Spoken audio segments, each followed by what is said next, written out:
We're live.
Welcome to Climbing the Pocket's Mock Draft Mondays.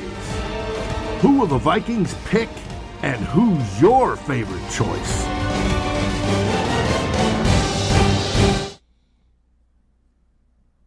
Good evening, and welcome to another edition of Mock Draft Monday. I'm your host, Tyler Fornes, and it is me and Dave flying solo today. And Dave, I'm excited to talk ball with you tonight. Good, so am I. And we know there was a bunch of news today that may affect how the Vikings draft. And we'll start with the news that more directly impacts the Vikings than anything. Cornerback Jeff Gladney was turned himself in today to police down in Texas on, I believe it was felony third-degree family violence assault. Now, Correct. Essentially what that means is if he's convicted, it's 2 to 10 years in prison. All right. And based on the reports that we've seen, what is alleged that happened is absolutely disgusting. And any human being that treats another person that way should get the book thrown at them. We're not going to talk about what allegedly happened. But what we are going to talk about is how the fact that these allegations are hanging over the head of Jeff Gladney, whether 100% true, 100% false, or somewhere in between, it's going to impact how this team proceeds forward, because it's going to be very hard to count on him on the football field. And as much as there's more important things going on, we're just going to focus on the football aspect. And Dave, it's obviously really frustrating to see somebody that you invested so much capital into, that from all reports, he was a good person.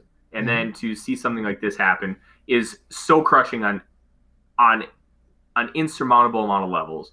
But just on a football level, this really puts the Vikings in a bind, because he was supposed to be a starter for this team. Well, it's frustrating. A lot of people had him starting as the nickel corner this year. They brought in Mackensie Alexander, and then there was debate. I still thought he was going to start as the nickel, and Mackensie was going to be the floater, the fourth. They were going to battle it out. We were going to find out in camp. Obviously, that's not going to happen. It looks like Mackenzie's Alexander will be the locked-in nickel corner now. However, because of the circumstances, it does give a lifeline to Mike Hughes. If Mike is healthy, that was one of the positions he played and trained at. So it gives us, before, what I liked is we had 5 corners in the cornerback room that have started at a certain level or above, that had all started, whether it be Mike Hughes, Gladney, Dantzler, of course, Mackensie Alexander, and of course, Patrick Peterson. That drops us down to 4. And as Mike Zimmer said, you can never have enough corners, especially good ones. And we found that out last year when they were going to get some at the 7-Eleven because they didn't have enough due to injuries. It's going to be interesting because with it, at minimum, you could probably guess that there's going to be an NFL suspension at minimum, if not conviction in the courts and then prison time. Either way, it's going to mess up the Vikings' plans. Will that change how the Vikings plan to draft? Does that move corner back into that talk with the first round pick? What do you think? I think it's going to. And I don't necessarily view taking a cornerback in the first round as a good or a bad thing. I think it's something that if you feel like the guy's worth it at a position like that, which is an incredibly premium position, especially in today's league, where you're seeing teams spread you out 3-4 wide constantly, and you need players in the secondary. If you have Patrick Surtain 8th on your board, okay, and he's available at 14, it's going to be really hard to say no because that's a very talented football player at a position where you still want to keep increasing your depth. The 2 guys that you signed are on 1-year deals. Mike Hughes is going to be a free agent after this year too. So in reality, you're looking at only Cameron Dantzler that possibly having a future beyond the 2021 season with the Minnesota Vikings. So it is an area of need. And I don't necessarily know if you want to invest your first round pick with all the other needs on this team. This fan base is going to go absolutely ballistic if it's a cornerback. And quite frankly, I would love to see it just for the memes. But you have good cornerbacks throughout the first and second round, and even into the third round, you can get quality players. If the Vikings feel like the talent is there and it's a better talent than other positions, I think you got to make the pick. And you're going to be in a position this year where that player is going to have time to develop. Mike Zimmer doesn't like to put too much on his players at the cornerback position right away because he asks a lot of them. And that's why you saw Trey Waynes kind of babied early on. That's why you saw Mackensie Alexander treated the same way. Mike Hughes was the anomaly. Mike Hughes was a guy who came in and was getting snaps and play time right away, but he also earned it. And Mike Zimmer felt he could trust Mike Hughes to do things, which is why he got that playing time. Dantzler and Gladney, they probably shouldn't have played the snaps that they did last year, but they didn't really have a choice. They had nobody. And if you take a cornerback in round 1 this year, you're looking at a guy who's going to have time to develop. And Patrick Surtain II is probably the only one out of this top group that I think you're going to throw in day 1 and you're going to expect him to play really well. I think J.C. Horn, he's my cornerback 3. He has a little bit more time that he needs. Maybe like week 6, you could start getting him a lot of snaps. Greg Newsome II is my corner 4. He's probably going to go on the back end around 1. I would watch the Jets for him because he's that perfect cover 3 corner. And I think you could probably expect the same thing out of him, like about 6 weeks, get him some time, get him some occasional snaps, like 25% market share. And you're looking at a guy who can be successful. Do I think the Vikings should, based on what the board provides? I really don't know. I think, Dave, we're going to do a simulation here in a few minutes, and I think we should really have a conversation about who's on the board and what corners are there and how we should value them. Well, we're talking about corners being a premium position. Explain to the viewers what premium position means. Absolutely. So there are a few premium positions: quarterback, wide receiver, offensive line, edge, and corner. Those 5 positions are more important than the others on the field. Now, if you tell me, hey, I can have John Elway or Barry Sanders, you're going to take John Elway every time. You're going to take the Hall of Fame quarterback over the Hall of Fame running back because of positional value. Quarterback is more important than a running back because, 1, they touch the ball on every play. 2, they can have the most impact of any position on the field. And 3, running backs play such a high impact position as far as physicality is concerned. They're getting hit all the time. 20, 25 carries a game. Like, Adrian Peterson's probably going to be that last genuine workhorse back we may ever see because of how the game is evolving with it not only being vertical, but way more lateral from sideline to sideline with speed and spacing and all these spread concepts.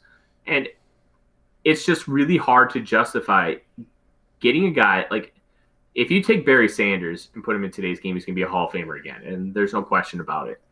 But if Barry Sanders is going to give you 1,800 rushing yards and 15 touchdowns, and you can get James Robinson as a UDFA, and he's going to get you 1,200 yards and 10 touchdowns, you're probably going to take the 1,210 and get yourself a quarterback, because the quarterback's going to be able to maximize the rest of your team. So those positions, that's why we talk about in the draft community. That's why we talk about premium positions and positional value, because then it's one of the reasons why I preach guards don't matter.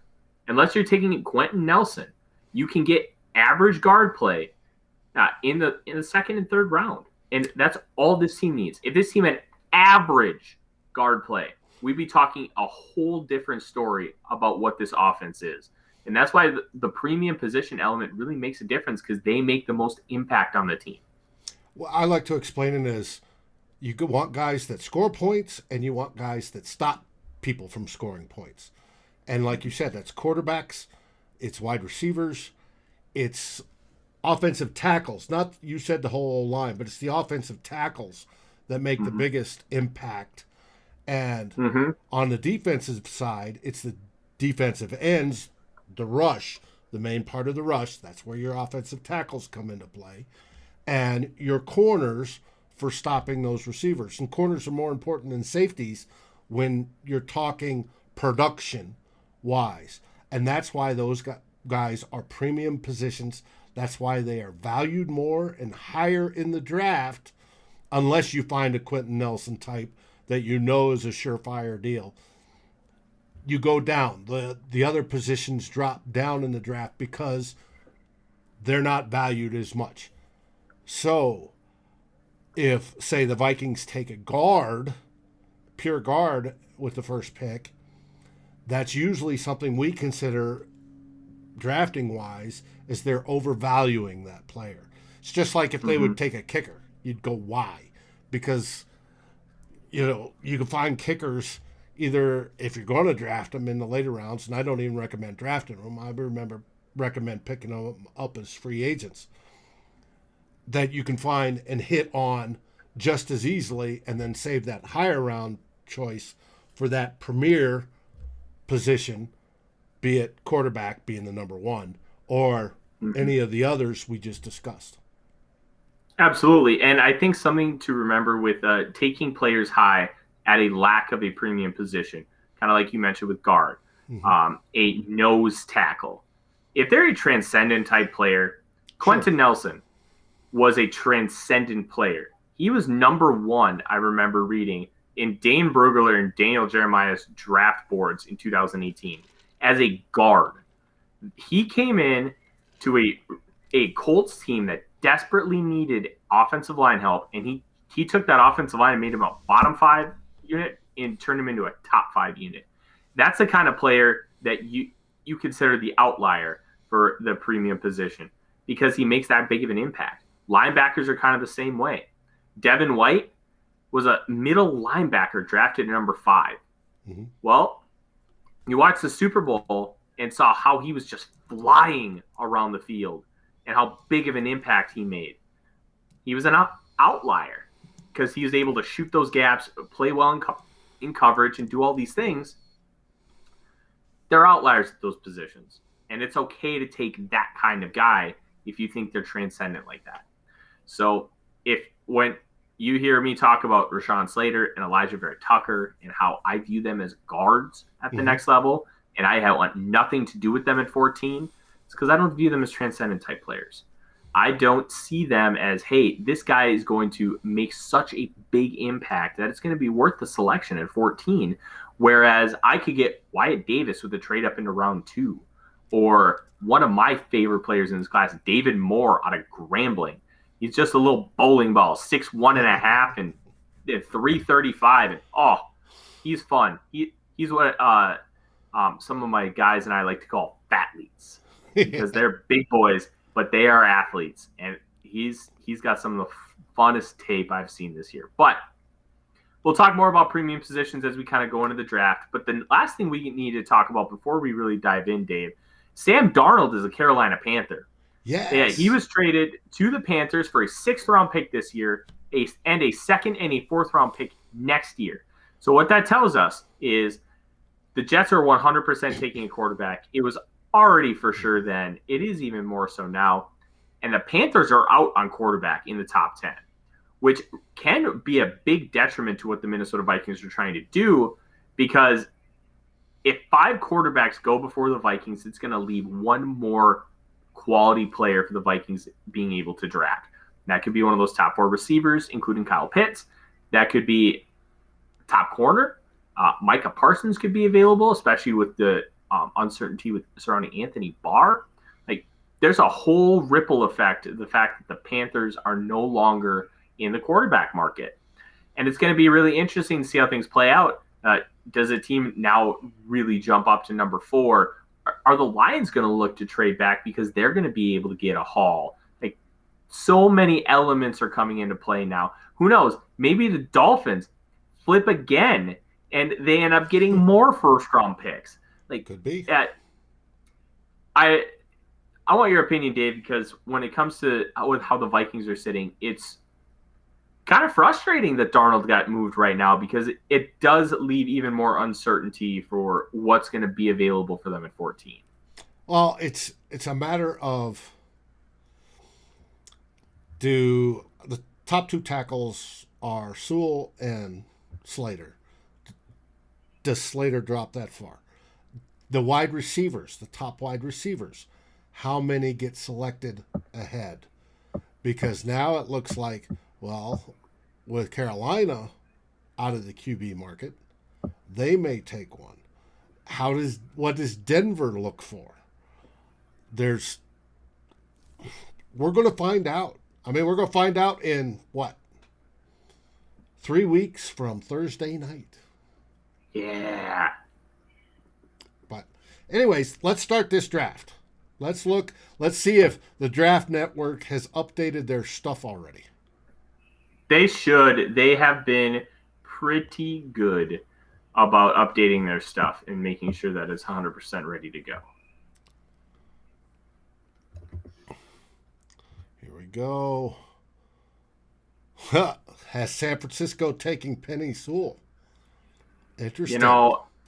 If you weren't giving up multiple 1st-round picks to move up to that spot, I don't hate it. They have a need at offensive line, and Sewell would be a plug-and-play starter. Mm-hmm. But you trade up that much capital and you don't take a quarterback, just rough.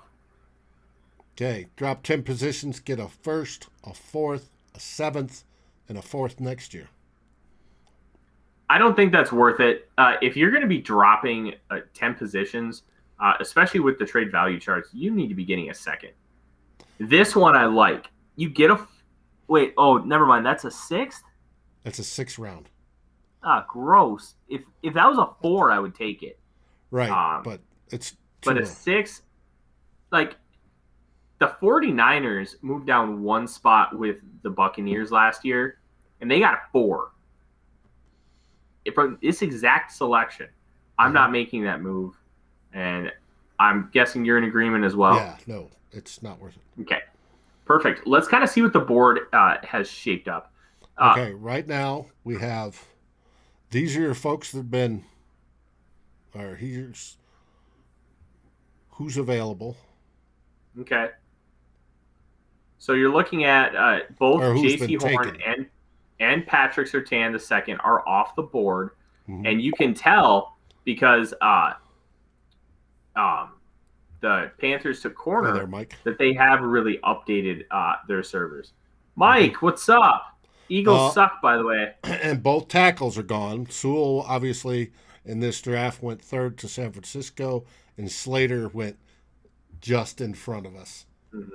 And, hey, you know how I feel about Slater. I think he's going to project best at guard. I don't think he's an incapable tackle, but it's one of those things. You want to be a really good tackle, or do you want to be a potential all-pro? So I think he can be a potential all-pro as an interior offensive lineman. All right. We are going to, for this exercise, Dave, we're going to ignore the fact that Justin Fields is on the board. Well, if Justin Fields is on the board right now, one, I'd be happy if the Vikings took him, but they won't. Two, they should be answering the phone because there will be teams that want to trade up to grab him. Yeah, you can get a lot for this pick, especially when you look at what if the Steelers come up? Are they going to offer a first next year to come get Justin Fields? Ben Roethlisberger is pretty much done. Fields would be perfect in that offense. Like, what about the Bears? Would you be willing to trade with the Bears so they can come up and get Justin Fields? What about the Washington football team? It would depend on the haul for an interdivision rival. But it would absolutely have to be a haul, Dave, but it's something you have to at least think about and consider because that's a good football player.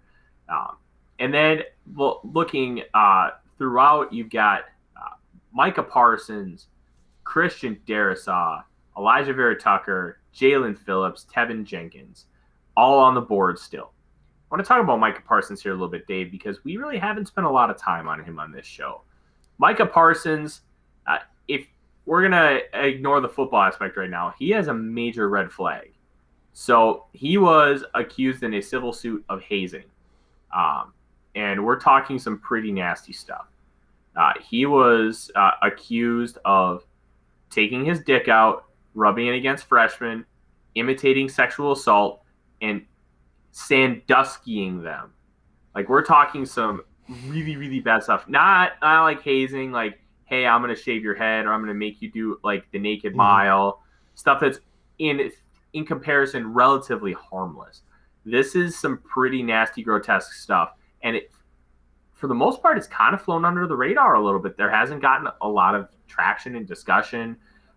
His teammate, Yetur Gross-Matos, was a second-round pick last year of the Carolina Panthers, so it didn't really affect him that much because where he was slotted is about where he went.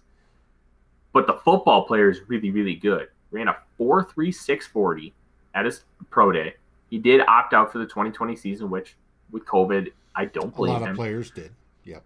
He kind of plays a Kyle Van Noy type role. He can rush off the edge. He can drop back in coverage. He can be an on-ball linebacker. He can do a little bit of everything. His best role is probably a middle linebacker in the NFL. If the Vikings think they can make him an Anthony Barr, it's something that I think they're going to consider because Anthony Barr, his contract is up after this season. Yep. And one guy to watch out for that, his name is Zavin Collins. He's a linebacker out of Tulsa, especially with the trade back. Zavin Collins, my comp for him is Anthony Barr. They tested incredibly similar. They play similar on the field. I don't use comps very often. This one fit like a glove, and that's why I've been using it. Now, obviously, but with the big red flag and what happened today, it might shy away the Vikings from taking anybody with red flags. Oh, I 100% agree. And we're not just talking the weed guy. And Gladney had an issue with, it was reported on Monday Morning Quarterback last year after we drafted him. There was red flags for drug issue, and they were hoping getting him out of Texas would help. But obviously what he was accused of today was more than had it, and there's nothing related to drugs. They may be shying away from that again. Now, it hasn't stopped them in the past, and they try to bring in folks Dalvin Cook being one of them, trying to get him out Mm-hmm. of a bad situation. Micah Parsons, I find fascinating. And you know, Mike Zimmer, even with the offensive needs, is still going to be jonesing for a defender because Mm-hmm. that's Mike Zimmer. Absolutely, he will. I don't think Micah Parsons would be the best fit here. If you're going to take a defender, Jalen Phillips is still on the board. Kwity Paye, I believe, is still on the board, and those guys would fit like a glove opposite of Danielle Hunter. And then you have offensive linemen. And I think one guy that hasn't gotten enough talk about from us is Tevin Jenkins. Tevin Jenkins tested way, way, way more athletic at his pro day than I expected, and he's going to meet all those thresholds that they have, like the Brian O'Neills and the Ezra Clevelands, those athletic testing numbers. And Jenkins, if you don't want to play him at tackle right away, you can play him at guard until you kind of figure out what you want to do. And maybe, hey, you decide our best 5 offensive linemen as Rashad Hill at left tackle, and you put Tevin Jenkins at left guard. And you can do that for a year, So you're and playing then eventually 4 tackles and a center. Yeah, I guess, yeah. Hey, Jenkins has the innovation. profile to be. It may work. Yeah. I don't think Ezra Cleveland is a guard. I don't. I think that he is a tackle. But I think Tevin Jenkins, the way he plays, his profile, and his skill set, I think he can be a really good guard or tackle. And I think early on, if you want to play him at guard, I think you're going to be fine doing that. Mm-hmm. We're kind of looking at the board here. Bateman obviously went at 12. Hey, Mike, the Eagles finally picked a good wide receiver in round 1. Congratulations. I'm very happy for you. Jeremiah Owusu-Koramoah, I think would be a fun option on a trade down, Dave, because he is a linebacker safety hybrid, kind of in the mold of like Budda Baker, plays similar to Honey Badger at times. He's an incredibly fast off-ball linebacker that's going to play like an overhang safety role in sub packages.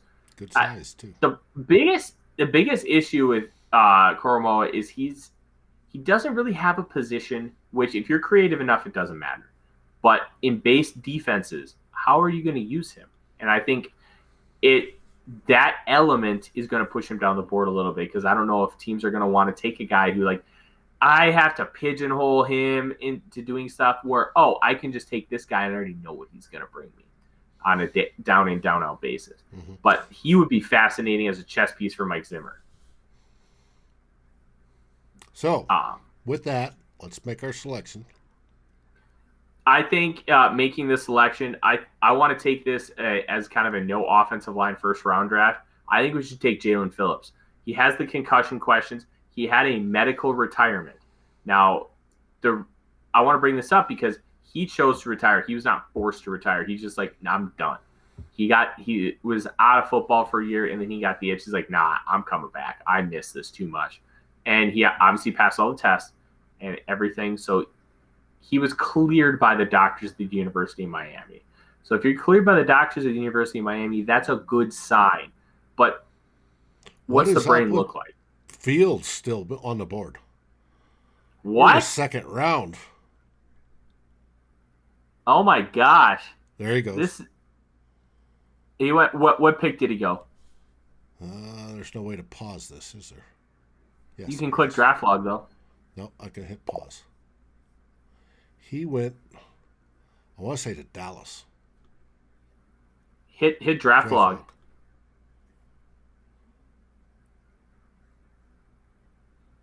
Oh my gosh! San Francisco. The Niners got Justin Fields. Oh, that's hilarious. Oh, wow. That is fantastic. Wow. Man, at that point, if Fields falls that far, there better be video of him snorting coke at a frat party or something. Mm-hmm. Like, it's inexcusable. Okay, trade offer. Yes. A third and a sixth to move up to 63. Let's do it, Dave. Oh, hell. Yes. Bada boom. Bada boom. And all right. Here we go. Available players. All right. 2 tight ends right off the bat. Pat Freiermuth, who a lot of people I respect had him as tight end 1 during the summer. He is a more complete style tight end. Kind of think of the mold of George Kittle, where you're going to ask him to do a little bit of everything. He's going to do a little bit of everything well. Brevin Jordan, the tight end out of Miami, he's a pure pass-catching type player. He doesn't do well through contact, though, which is very interesting. Javon Holland tested very, very well at Oregon's Pro Day last week, which was massive for him. Milton Williams, I have not watched any of his tape. I know the Draft Network guys absolutely love him as an interior defensive lineman. Obviously, we took a defensive end with our first pick, and I like that you pulled up Quinn Miners because he is finally on the mock draft machine. And I don't know, have we talked about him yet, Dave? Not that I'm aware of. Okay. I love Quinn Miners. He played at D3 Wisconsin Whitewater, and he was just annihilating guys. Like, you're talking like the cream of the crop in D3, St. John's, Mary Hardin Baylor. He was throwing people around like rag dolls and just destroying. And because he was such a better athlete than a lot of these guys, he ended up on the ground a lot because he over pursued. He reached too much on like zone blocking. Mm-hmm. And it was a little frustrating to watch because he should be a little more dominant, but a lot of it's just technique and just playing smart and more disciplined football. He went to Mobile, and he was probably the best interior offensive lineman in Mobile at the Senior Bowl. He is in the top 50 players of Daniel Jeremiah, and of the people that I have watched right now, and I'll say this with a caveat, I am just starting the quarterbacks, so I'm a little behind. He is right now 35 on my board. Done. I love Quinn Miners and what he can bring to the NFL. I think with the flexibility of playing guard and center, that's exactly what you want out of like kind of like a mid-round pick. Second round is where I start to really value guards. You can find all pros in round 2 and round 3. And I think Quinn Miners, with a couple of years, I think he could get to that maybe not quite that level, but he could get really close. All right, let's scroll up and let's see what the board has for us. Quarterback. I have watched Davis Mills, and let me tell you about Davis Mills. He only has 11 starts, but he has a hose. He has a very good arm. He can throw accurately, but he doesn't have a lot of playing time because he sat behind KJ Costello, and he has a torn ACL. He's dealt with some injuries. That's why he hasn't played very much. I do like he does a good job with subtle movements inside the pocket. Mm-hmm. We wish our starting quarterback did better with that. I know. Like, one of the knocks but it against shows his lack of athleticism otherwise. He's not unathletic. He's just nowhere near the athlete these top 4 quarterbacks are. And I think that's a fair distinction. He ran a 4.66 at the Pro Day. He's able to move. He's not going to create a lot outside of structure, but he's not incapable of it either. I think he's a great developmental quarterback. Now, when we take a look at the rest of the board, Paulson Adebo, I know that is Deshaun's guy, or like a developmental type corner. He has some injury concerns too, and his play kind of dipped off a little bit. Mm-hmm. I like him. I don't love him, but I think he would be a really good selection. He's got the size. He's got the pedigree. He was projected, if he would have come out for the 2020 draft, he probably could have been a first-round pick. Paulson Adebo is a good football player. With the Vikings need a cornerback, I think that would be a good selection. But I'll say this.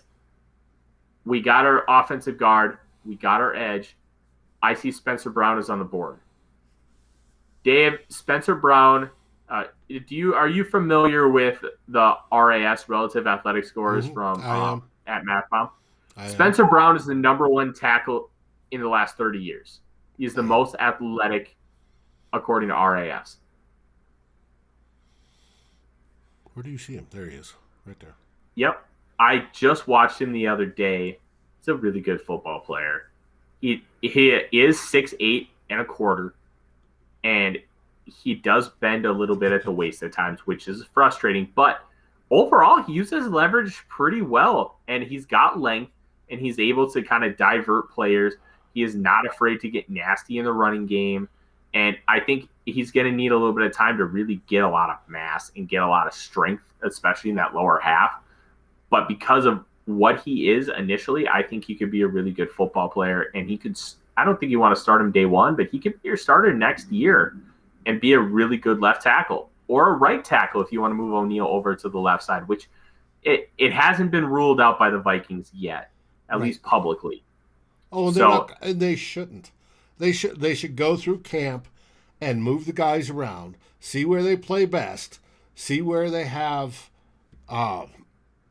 because a lot of these guys coming up, all the linemen played the line usually on the left side because they were the best guy on the team, and they put them on the left. So I want to see a competition there, and if it's O'Neal at left, if it's Rashad at left, if it's Cleveland at left, go at it. May the best man win. And then, work them in the different positions and see who's doing better at which, and then put your best guys in those positions. But until camp rolls around and they can put on pads, they got to be able to, and we're talking people you're going to hear about, well, they're running this and they're running that, but they're just in shells. That's not the same. They've got to be in pads and they've got to be hitting for you to determine how well they're going to do. And once you do that, you can set your line. I have no issue going with Spencer Brown and developing him. So that gives us the O-line at this point is done. From here on out in the draft, if we take Brown, we're done on the O-line, basically, unless we're doing backup picks later in the draft. But right now, we've solved the O-line issue. Agree? Perfect. There we go. We have Spencer Brown. And now as we move into round 4, we have a lot of different ways we can go here, Dave. And I kind of like that flexibility. Well, there's still another premium position I want to hit up. There's a couple I want to hit up. All right. The trade offer is 111 and 190 for 119 and 168. I don't think that's going to be worth moving up 8 spots to give that much later on in the draft. So I would decline.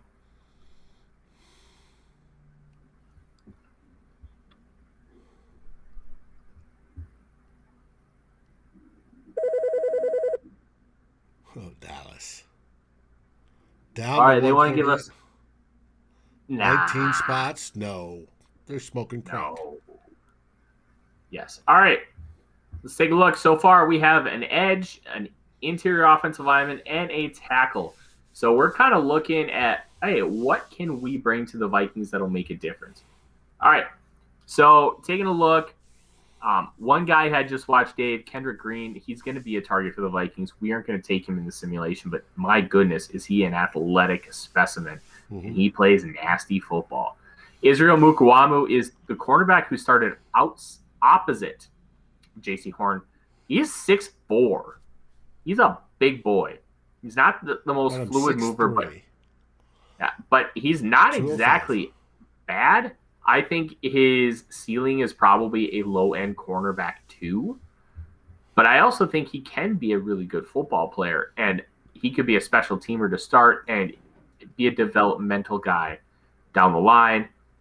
There are obviously a lot of defensive linemen right here. Let's take Mukuamu. We haven't really talked a lot about him, and this will kind of give us a good picture of what the Vikings could do with all this, with this different style of draft that we're doing. All right, still a lot of edge guys, which is good. Dave, we were talking about premium positions earlier, and you said there was one you wanted to hit. Which one was that? Wide receiver. All right, let's pull up wide receivers. Let's kind of see what we got. I see Frank Darby is available, which is good. Darby's a good football player, but I don't know if I necessarily value him in the 4th round. Seth Williams, we've kind of talked about. He's such an unknown because Bo Nix was a quarterback, but he's an X. Anthony Schwartz is a guy I want to focus on because Anthony Schwartz, Dave, like people talk about Olympic speed. Anthony Schwartz decided to pursue the NFL route instead of training to be an Olympic sprinter. He has Olympic level speed. I think the fastest he ever ran the 100 was 10.16. Damn. So we're talking, yeah, the guy can move, but he also was incredibly misused at Auburn because of his quarterback, the offense that they played in, because they weren't really able to move the ball down the field, even though he's got Olympic level speed. Anthony Schwartz is a good project wide receiver who can give you enough day one, and he can be your return man, which, considering what the Vikings need right now, I think the return man element should make him really, really valuable for a team that wants a third wide receiver, can develop him, and he can give you impact right away returning the football. Schwartz it is. Perfect. So now we're looking at pick 134, and we can transition back to looking at the full big board and kind of see where we have. I know a couple of my guys are going to be there, but I don't want to just take my guys every time because, I mean, don't get me wrong, I could take Kylan Hill every day of the week and be happy. But no. Right. So one guy, have we talked about Stone Forsyth yet? I think we did once.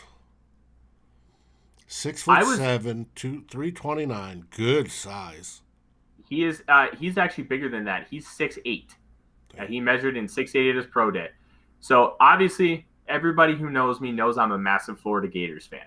I've seen every snap that Stone Forsyth has taken as an offensive tackle, and I'll tell you this: he never stood out to me as a player that's going to be better than like a swing tackle at the next level. Right. But I've seen some people I really respect have him as offensive tackle 6. On NFL.com, he's offensive lineman 11. That's including interior guys. So he's getting legit praise. Brandon Thorne, offensive line guru, has him as a top 10 tackle. So I'm like, okay, I must have missed something. So I put the film on. The guy's good. He's not exceptional at anything. But he doesn't move. He's heavy-footed. A little bit. Yeah, he's a big boy. He's not going to be the biggest, the quickest mover. But playing vertically, Dave, he doesn't let guys get past him. And I think if he can become a little bit more nimble on his feet, he's going to be even more consistent against speed rushers. Because he handled Azeez Ojulari pretty well when Florida played Georgia this year. And Ojulari, a lot of people have his edge 1. Yeah. I have a hot take. Ojulari is my edge 6 because I have Peyton Turner at edge 5, and I am in love with Peyton Turner playing football. Forsyth, I think, could be a really interesting option later on, and I wanted to kind of mention him because it's something we really haven't talked about yet. Osa Odingzua. He is a guy out of UCLA. Interior defensive lineman. He's got that length. He's got power. He knows how to use leverage well. He is a player that I think the Vikings will be very interested in targeting because he is a good athlete and he's got length. And that's two things the Vikings really covet on their defensive line.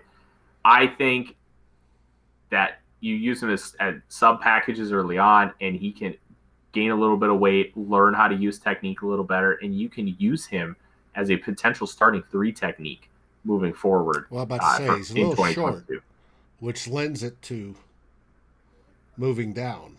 But I think 6'2", wasn't that Everson Griffin's height?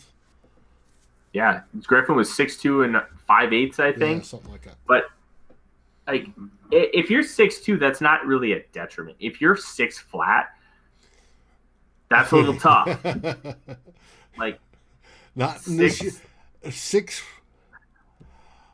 Oh, even at 6 feet back in my day for line play was small. Yeah, and I think you can be fine at 6'2". Obviously, you'd like to see him like 6'3.5", 6'4", ideal. But 6'2", I'm not considering that a detriment. So I would want to take here Odingzua. Okay, done. But David Moore's on the board. I love David Moore, but we did get 2 offensive linemen early. David Moore's available at 143. I'll probably pound the table for him. And he's not. Sad day. Anyways, we've gotten an edge player. We've gotten an interior defensive lineman. We've gotten a corner. Mm-hmm. We've gotten a receiver. We've got a tackle. We've done a lot to really fortify the Vikings with good players, good value at positions of need. So I think right now this would be a good time to take a luxury pick. If you found a guy that you loved that wasn't necessarily the biggest need. One guy that's standing up to me right now is actually the guy you're highlighting right now, Dave. His name is James Wiggins, the safety out of Cincinnati. I was turned on to him by somebody I work with at Blue Chip Scouting named Devin Jackson, and he loves James Wiggins. Wiggins is a hyper athlete. He's got that really cool aesthetic where it's kind of like the Zeke thing with the crop top and the back plates just flopping around like it's 1994. Like, I love that shit. It's called a mullet. I am a sucker for the back plate, and the guy is explosive. He needs to refine his technique and use his football IQ a little better, but he's quick, he's rangy, and he is unafraid to help in the run game. And I think you put him in the same safety room as Harrison Smith, and he can learn and he can grow. You have Xavier Woods, at least for this year. I think you're looking at an ideal scenario for a guy to learn and develop, and he can play special teams. And compete and that's with a big Josh Metellus. I remember when Josh Metellus got drafted, I'm like, why did we draft this guy? This guy stinks. And he hasn't really shown anything for me to waver from that opinion. All right, so we go James Wiggins. And our draft is complete through 4 rounds, and we don't need to see what everybody else did. Mm-hmm. Here we go. Jalen Phillips, Quinn Miners, Spencer Brown, Israel Mukuamu, Anthony Schwartz, Osa Odingzua, James Wiggins. Dave, we did pretty good here. I'm happy with it. Well, I think we hit all the Vikings' perceived needs immediately, or relatively close. We bolstered that offensive line. We did get an extra corner to help develop in that room. We got an extra safety to develop in that room. And we've got in Osa, however you pronounce his last name, Odingzua, a guy that can go into the rotation and develop is that bridge between edge and 3 technique. So I think we did really, really well on this one. I would be pleased if this is how it worked out. Yeah, me too. I think we did a fantastic job, Dave. And I think that when Ryan comes back next week, we can make fun of him because he had no influence on this draft. And this might be the best one we've done. And especially because there's no Oklahoma guys. No Oklahoma Sooners, baby. But in all seriousness, I think this feels like a realistic option for what the Vikings could have, because I'm becoming more and more convinced by the day that they're going to go off or defensive end and take that edge rusher in round 1, because this offensive tackle class is just stupid. It's so good. And you can get starters on day 2. And I think even though we may not like it, you may not want it to happen, I think we need to really come to that conclusion that edge is likely, and Mike Zimmer gets his toys. He always has. He always will.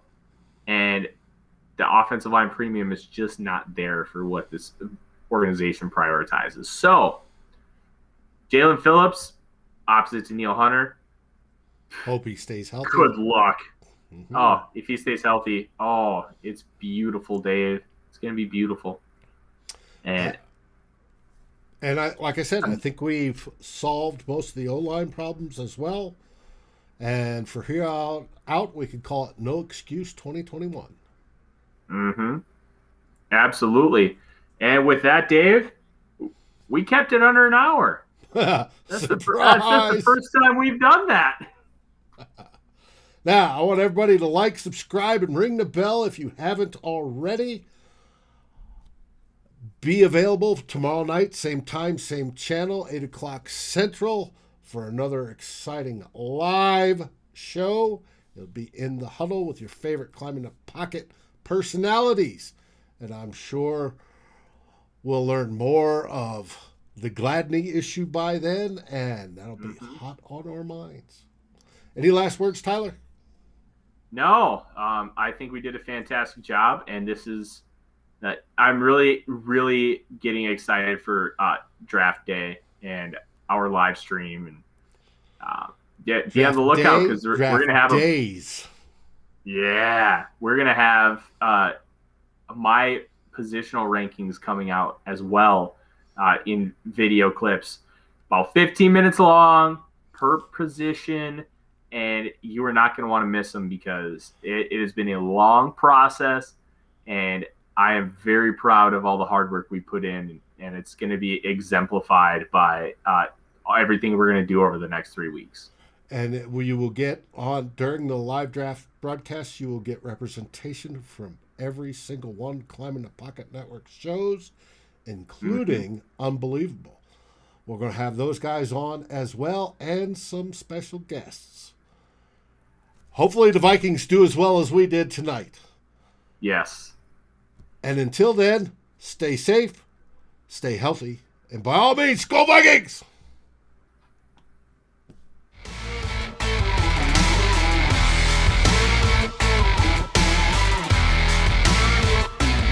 Thank you for watching or listening.